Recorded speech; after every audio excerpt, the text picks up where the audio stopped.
La fromagerie au Gré des Champs est située à Saint-Athanas-d'Iberville, municipalité faisant aujourd'hui partie de Saint-Jean-sur-Richelieu, en Montérégie. Elle est une des rares fromageries au Québec à persister dans sa pratique de fromagerie fermière authentique, et ce, sur une ferme familiale et multigénérationnelle. Oui, c'est l'ancienne ferme de Saint-Paralonier qu'on a acquise lors de son décès. En fait, quand on a acquise la ferme, c'était pas rentable. Okay? Donc, il fallait faire des choix. Puis à ce moment-là, ma sœur et son conjoint étudiaient à l'Université McDonald et ils entendaient parler beaucoup du bio. Alors, ils nous en ont parlé. Daniel a commencé à suivre des formations, puis a compris finalement la logique de tout ça. Au départ, il ne faut pas le cacher, c'était purement pour réussir à rentabiliser un peu plus la ferme qu'on a choisi, on a fait ce choix-là. Mais après, ça s'est avéré un choix logique.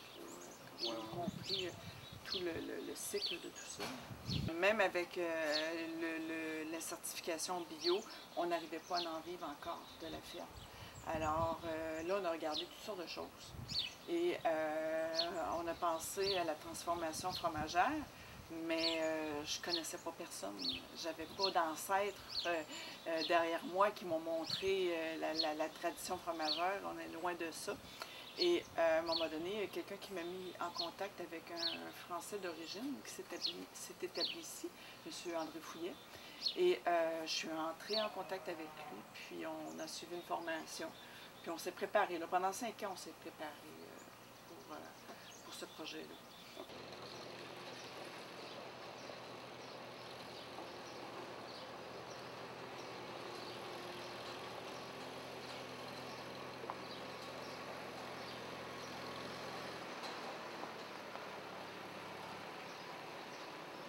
Bonjour, Daniel Gosselin, copropriétaire de fromagerie au Gré des Champs. Et je suis en production biologique depuis les débuts des années 90. Et ici, à la fromagerie au Gré des Champs, c'est la ferme paternelle. J'ai repris la ferme paternelle. Mon père a acquis la ferme ici en 1950. Et depuis ce temps-là, c'est les Gosselins qui sont présents sur la ferme. Et l'aventure des fromages est arrivée en 2000. Mais on a toujours eu des vaches laitières. Et maintenant, on a un troupeau d'une trentaine de vaches suisses brunes. Une des raisons pourquoi on prend le lait de ces belles vaches-là, c'est qu'ils ont des composantes qui sont plus intéressantes pour les fromages, au niveau des protéines, gras et tout. Là. Et c'est une vache qui est plus rustique, qui rentre plus dans la philosophie de la production biologique. Donc c'est une des raisons le choix de changer de race au cours des années, disons, au niveau de la ferme.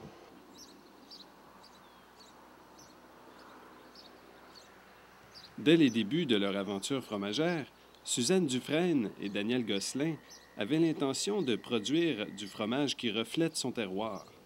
Bien des étapes ont donc été suivies pour soigner et mettre en valeur l'écosystème dans lequel se situe la ferme. Une des premières actions qu'on a faites vers notre transition biologique, c'était les composts. C'était une des premières choses qu'on a changées sur la ferme, c'est de transformer nos fumiers en compost. Donc, puis par la suite, on a fait notre transition biologique.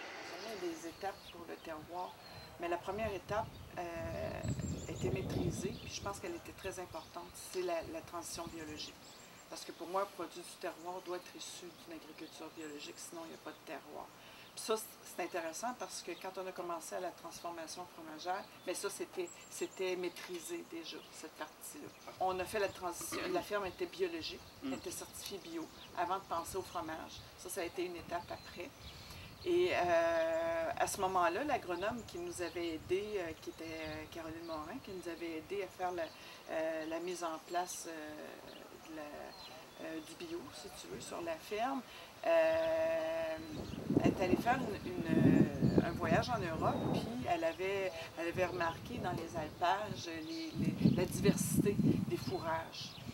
Fait qu'elle a rapporté ça ici. Elle dit, pourquoi pas faire ça? Parce que dans le conventionnel, ben, les pâturages, ça se résume à peu près à 2-3 espèces, finalement, en bout de ligne. Puis, dans le fond, on a fait une recherche sur les plantes aromatiques et les plantes homéopathiques qui pourraient intéresser nos amis. C'est aromatique ou homéopathique. Okay? Il y a les deux. Il y a les deux types de plantes dans nos espèces. Au début, lorsqu'on a commencé l'aventure fromagère, on s'est penché sur qu'est-ce qu'on pourrait semer dans les champs. Puis oui, on a une recette maison qu'on met dans nos pâturages là, pour spécifier, donner de l'authenticité à notre lait. Là. Donc ça donne une typicité à notre lait, puis c'est ça qui nous différencie des autres fermes finalement. Là. Dans le lait, il n'y a pas de...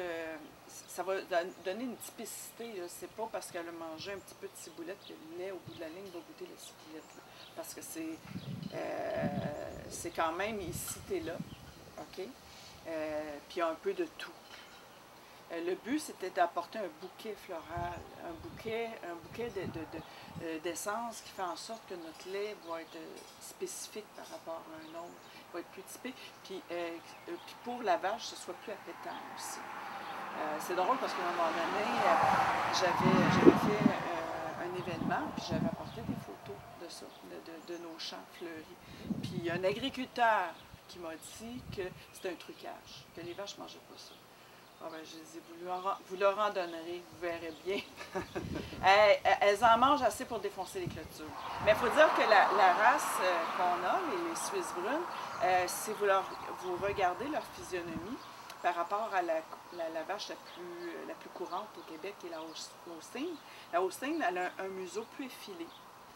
J'imagine que génétiquement, elle s'est transformée puisqu'elle mangeait à peu près tout le temps des ensilages. Sa ration est composée en majeure partie d'ensilage, tandis que la Suisse brune, son museau, sa gueule est vraiment comme ça. Alors, elle est faite pour manger des fourrages, elle adore ça. Alors, quand vous lui présentez, il y a un champ à côté, là, que les plantes sont rendues hautes de même, là, que ça sent sucré tellement c'est fleuri, puis que mon chum, Daniel, essaye de leur passer un vieux champ pour qu'elle le finisse. Ça marche pas de même. Elle se laisse pas avoir. Mais la race, on l'a choisie pour ses composantes laitières aussi. Hein? C'est sûr qu'elle cadre bien avec notre philosophie d'élevage parce qu'elle aime les pâturages. C'est une vache qui est robuste, qui va véler facilement. Puis elle a des composantes laitières plus intéressantes pour la transformation du fromage. Elle va donner moins de lait, mais un lait beaucoup plus intéressant au niveau des composants. Au Québec, il y a moins de, sans me tromper, il y a moins de 10% des vaches qui vont au pâturage ou même à l'extérieur. Il y a pratiquement, c'est pour ça qu'on en voit plus de moins en moins. On voit souvent des étables, mais on voit peu d'animaux à l'extérieur. Une des raisons, c'est parce que, disons, dans la production conventionnelle, c'est plus facile de garder les vaches à l'intérieur et avoir des productions plus stables et plus productives aussi. Donc, nous, on ne vise pas vraiment sur la productivité, mais plus pour la qualité du lait. Notre but, c'est ça. C'est pas d'autre chose. C'est pas le rendement, mais la qualité. Ben, je dirais, en tout cas, on est souvent syntonisé soit Espace Musique ou Radio-Canada. En tout cas, c'est des vaches bien informées et cultivées. Ben, parfois musique classique, mais je dirais pas uniquement. Là. On ne restreint pas leur choix à la musique classique. Oui. Puis le fait, bien, vu qu'on est en production biologique, les vaches, l'été, évidemment, elles sont au pâturage. C'est pour ça qu'aujourd'hui, il n'y a pas de vaches à l'intérieur de l'étable. Par contre, l'hiver, on les envoie, autant que la météo le permet, on les envoie à l'année à l'extérieur. Disons que chez nous, ça fait déjà plusieurs années qu'on le fait. Et on voit la forme, la santé des vaches. Moi, je dis c'est bon pour l'exercice, leur bonne forme physique, mais c'est bon pour leur morale aussi. Le fait de sortir, être à la lumière, c'est vraiment bénéfique, autant pour le moral des bêtes que pour leur santé. Là. La fromagerie au gré des champs porte une attention toute particulière à la qualité du lait produit par leur troupeau de vaches suisses brunes. Ceci les amène à se différencier de la majorité du reste de l'industrie laitière au Québec et en Amérique du Nord. La vache, physionomiquement parlant, n'est pas constituée pour manger des aliments fermentés. On lui impose ça parce que c'est un aliment qui est facile à faire, qui est économique, puis qu'il rapporte rapidement. Mais en bout de ligne, nous, on veut garder nos animaux longtemps dans l'étable. Alors, c'est pas quelque chose qui cadre non plus avec notre philosophie d'élevage. Mais il faut comprendre aussi que nous, on fait une valeur ajoutée à notre lait. Okay? Plus la vache va rester longtemps dans l'étable, meilleur sera notre lait pour le fromage. Tandis que la façon dont la structure elle est faite au Québec, un producteur laitier conventionnel, il est payé pour la quantité de lait. Alors, plus la vache va donner beaucoup de lait, c'est intéressant pour lui. Aussitôt qu'elle commence à baisser et à descendre au niveau de la moyenne, elle est plus intéressante pour son troupeau, elle ne donne plus assez de lait. Alors, il la sort plus rapidement. Ça se comprend un peu, c'est un peu à cause du système aussi d'ailleurs. On peut comprendre les agriculteurs conventionnels. Il faudrait peut-être changer la façon de faire pour espérer que les vaches restent plus longtemps dans les autres étables. Mais si on regarde la moyenne d'âge des vaches au Québec, c'est 3 ans. Et ici, il faudrait demander à Daniel, on a des vaches de 10 ans dans l'étable. Elles n'ont pas toutes 10 ans, là, mais on en a quelques-unes. Pour être un fromage fermier, ce dernier doit toujours être produit sur la ferme où habitent les animaux produisant son lait. Ainsi, au gré des champs, toutes les différentes composantes de la ferme et de la fromagerie sont interreliées. Mon domaine ou ma partie de travail ici sur la ferme ou la fromagerie, c'est vraiment l'élevage, les cultures, m'occuper justement des pâturages, monter des clôtures, les soins des animaux, la traite, tout ce qui englobe la production végétale et animale. Là. Mais disons c'est mon domaine, j'ai toujours travaillé là-dedans. Ça ne veut pas dire que je ne vais pas mettre mon nez dans la fromagerie, mais par contre, c'est pour mon domaine. C'est dans notre discussion. Mais c'est important, par exemple, une des choses qui est importante, c'est qu'on soit capable de faire le lien entre la ferme et la fromagerie.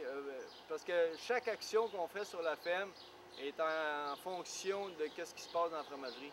Ça, je pense, c'est quelque chose qui est une de nos forces, on pourrait dire, ici au gré des champs.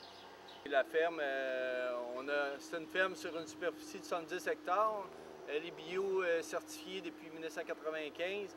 Et tout de même, la ferme est assez, je dirais pas assez, je dirais plutôt autosuffisante au niveau des fourrages et des céréales. Malgré qu'il y a des années, on achète un peu de céréales de l'extérieur, mais qui vient toujours des céréales biologiques. Sinon, la ferme est autosuffisante au niveau des pâturages et des fourrages.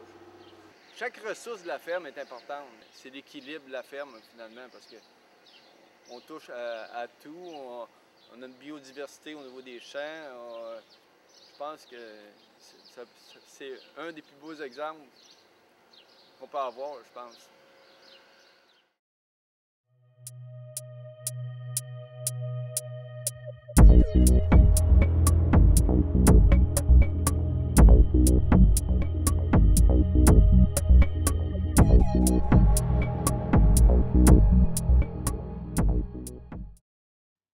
Quatre principaux fromages sont produits à la fromagerie du Gré des Champs. Tout d'abord, le d'Iberville, que nous apercevons ici sur la photo, est un fromage à pâte semi-ferme, à croûte mixte, lavée et naturelle, et c'est le fromage qui a les notes les plus herbacées de la fromagerie. Ensuite, le Grès des Champs est un fromage à pâte ferme et à pâte cuite qui a une saveur plutôt noisettée avec des notes florales subtiles. Le Manoir, lui, est une grosse tome de Grès des Champs qui est affinée très longtemps en cave. Très savoureux, il n'est disponible que sur place à la fromagerie du Grès des Champs. Et enfin, le Péringouin, qui est un fromage à pâte molle, c'est un type caillé lactique, onctueux et frais. Les fromages de la fromagerie du Grès des Champs sont d'authentiques créations de cette dernière. Le d'Iberville, par exemple, a été conçu pour faire ressortir les particularités du terroir dans lequel il a été créé. Le Grès des Champs, lui, a été créé par l'expérimentation et l'essai et erreur. Le Grès des Champs, c'est une gaffe, finalement. C'est qu'on avait oublié de mettre le thermomètre. On avait commencé à fabriquer le fromage, à décailler et tout. Puis on était rendu à l'étape, une des dernières étapes, où on brasse le caillé et on doit le réchauffer un petit peu, OK? Pour les goûtages, puis pour ce type de fromage. Et j'avais oublié mon thermomètre, donc j'ai réchauffé le caillé un peu plus que j'aurais dû. Parce que le thermomètre, au lieu d'être dans le cahier, il pendait au-dessus. Donc, la température montait, mais pas autant que s'il avait été dedans. Donc, on a réchauffé plus qu'on aurait dû. Et nous, on écrit tout quand on fait nos fiches de fabrication. Et on a quand même mis ce fromage-là dans les salles d'affinage. Et au bout de mois, c'était extraordinaire. Ça goûtait les noisettes, les amandes. Et notre consultant fromager, à l'époque, il nous a dit que c'est probablement dû au fourrage. Donc, il y avait des proprioniques qu'on appelle. C'est les bactéries, justement, qui vont donner ces arômes-là, auxquels on n'avait pas ajouté dans le lait, mais qui étaient quand même présentes pour apporter ces arômes-là. Donc, notre consultant nous avait dit que probablement, il y en a beaucoup à cause de nos fourrages. En 2008, la fameuse crise du lait cru a retenti, suite à l'apparition de 2 cas de listériose dont l'origine était en fait des fromages pasteurisés. Suite à la médiatisation de cette situation, plusieurs pensent à tort que ce sont les producteurs artisanaux travaillant le lait cru qui sont fautifs. Les exigences et contrôles des productions artisanales sont donc renforcés. Suite à l'événement, bon nombre de fromageries ayant réussi à survivre économiquement la crise du lait cru vont décider de pasteuriser toute leur production, ce qui entraînera une lourde perte pour la diversité du patrimoine fromager québécois. La fromagerie au Grès des Champs, par contre, telle une irréductible fromagerie gauloise, a persisté à travailler avec le lait cru et à produire d'authentiques fromages fermiers. La crise du lait cru, au niveau des consommateurs, ils nous ont appuyé énormément. Ils se sont comme réveillés, les consommateurs, ils disent, vous ne touchez pas à notre terroir, c'est important pour nous. Ils ont appuyé beaucoup les producteurs, les petits producteurs fermiers, transformateurs. Ils étaient derrière eux. Je pense que c'est ça qui a permis de passer à travers pour beaucoup de gens qui ont donné le boost d'énergie pour réussir à passer à travers. Et les gens ont continué et en ont acheté plus de fromage québécois à l'artisanat. Non, parce que nous, ça s'est toujours, au niveau de la fromagerie, ça s'est toujours quand même bien passé. On a quand même beaucoup de contrôle à l'interne que l'on fait. Puis, non, j'espère, parce que c'est, pour moi, un fromage au lait cru, c'est la seule expression laitière de notre terroir québécois, un fromage au lait cru. C'est pas rien. Si on enlève tous les fromages au lait cru au Québec, on n'a plus d'expression laitière de notre terroir. C'est grave. Merci beaucoup. Merci. Au revoir. On a gagné un prix l'année dernière dont je suis quand même assez fière. C'est le prix, c'est une médaille d'argent du mérite agricole. Et moi, ce prix-là, je le prends comme un message aux jeunes de la relève, justement, que c'est possible de faire de l'agriculture autrement. On n'est pas obligé de s'endetter de millions de dollars pour avoir des immenses tracteurs, des étables qui n'en finissent plus, puis des champs qui à perte de vue. on peut arriver à en vivre convenablement d'une petite ferme de 30 vaches laitières, puis créer de l'emploi en plus. Puis, à un moment donné aussi, on avait été invité en France à aller parler de notre entreprise parce que souvent, le modèle qu'on a suivi, nous, n'est pas repris justement par le relève agricole. C'est surtout repris par des néo-ruraux qui achètent une petite ferme puis décident d'en faire une valeur ajoutée comme on le fait nous. Alors que Daniel, c'est vraiment un fils d'agriculteur, mais que je suivis un chemin qui était différent, qui n'était pas conventionnel. Et ils nous ont salués aussi parce que pour eux, c'est important parce que ça permet de préserver le paysage rural. On n'en parle pas beaucoup ici, mais des petites fermes comme les nôtres qui restent vivantes, mais c'est notre paysage rural qu'on conserve, c'est notre patrimoine agricole qu'on préserve aussi, puis on crée une économie rurale. Je pense que c'est pas rien. C'est important, je pense, puis bon, peut-être j'ose espérer avec le livre vert qui est sorti, puis que là, ils vont étudier ça encore pour en faire des politiques agricoles, là, qu'à un moment donné, nos instances gouvernementales vont finir par le comprendre et qui vont encourager ce type d'agriculture-là. Je pense que c'est important.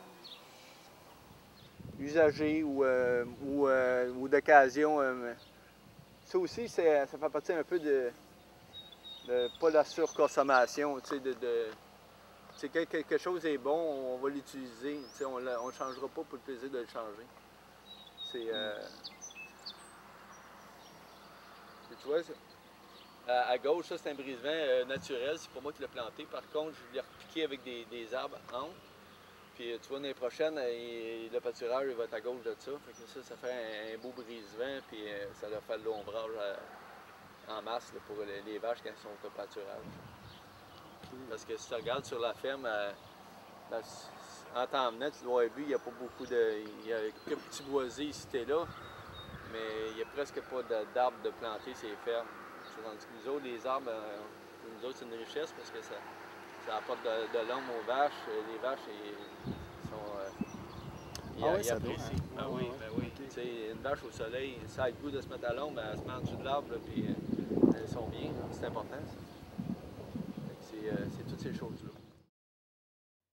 La fromagerie au gré des champs est un emblème pour les fromages traditionnels du Québec. La population l'a adoptée comme ambassadrice fromagère. Saluons cette fromagerie pour avoir persisté dans l'authenticité de leur démarche. Souhaitons que le sillage tracé par Suzanne Dufresne et Daniel Gosselin, ainsi que par tous leurs employés, batte un peu plus les sentiers de la véritable fromagerie fermière au Québec. Souhaitons par le fait même, au gré des champs, une relève déterminée pour les générations à venir.